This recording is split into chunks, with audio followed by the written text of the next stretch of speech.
It seems like a lot of the problems that corporations, specifically corporations that manufacture food products, it seems like a lot of the problems that they encounter could be fixed by changing a simple word on a packaging, or maybe changing the way they advertise their product, even if it is just slightly.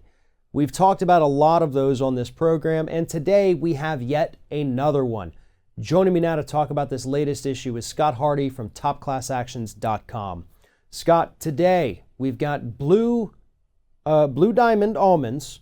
They've got a wasabi almond that they market out there. Hey, we've got this wasabi product. People love wasabi. It's one of the hot things right now, both figuratively and literally.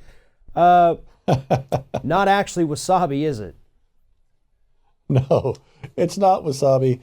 And that was a little surprising to me. I mean, we see these class actions all the time, and you and I talk about how the supposed ingredients in these very rarely or not actually are the ingredients in there. And Blue Diamond got hit with this class action.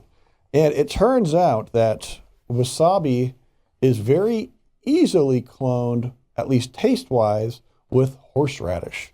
And so this class action alleges that the Blue Diamond almonds are actually flavored with horseradish and not wasabi.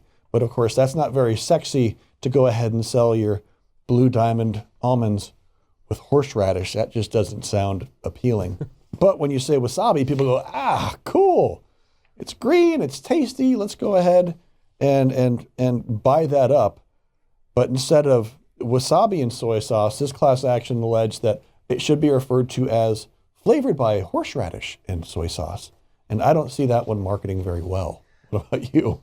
No, and that's exactly why these corporations do it. People see wasabi and they think a certain thing. They think, oh, this is a better product. Because a lot of people don't necessarily understand that most of us, no matter how often we buy a wasabi product or no matter how often we go to the sushi house, most of us have never actually had real wasabi. That people don't know that, and that to me, it's something. Right. I'm a person. I watch Food Network constantly. I've known that. Alton Brown with Good Eats did a phenomenal job of explaining that a decade ago. That if you want real wasabi, you almost exclusively have to actually go to Japan. It is a root, much like a ginger root, that is grated finely, and that is wasabi. What we have over here and most of throughout the world is wasabi paste. It's not actual wasabi. It tastes a lot like it, and most people don't complain. The problem comes when you start to market your product, as Blue Diamonds has here, as being flavored with wasabi, when that's not actually what it is. And people pay the premium, they pay the higher price, because they think they're getting this actual product, which they are not. Right. And frankly, I was really surprised and shocked when I read this, when it said that, as you stated, most American sushi restaurants serve a mix of horseradish powder, mustard, and green food coloring. And so when you're ordering wasabi from your local sushi restaurant, there's a really good chance it's just horseradish, mustard, and green food coloring. That's just sad. Come on, man. I thought I was getting the real thing. I'll let me go ahead and mix it up with my soy sauce. Yeah, it tastes great, though. I mean, let's be honest. I like the flavor of that. I've never had real wasabi. Maybe I am missing out on something there.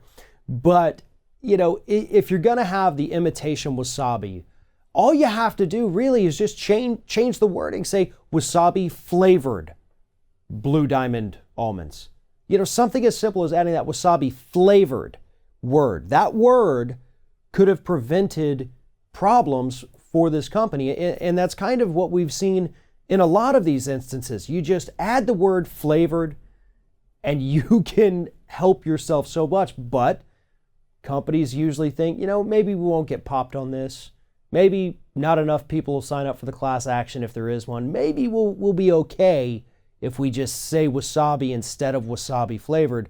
So I like to see when these companies are held to account, because all you have to do is be honest about what you're actually selling to us. Exactly. Just go ahead and be honest.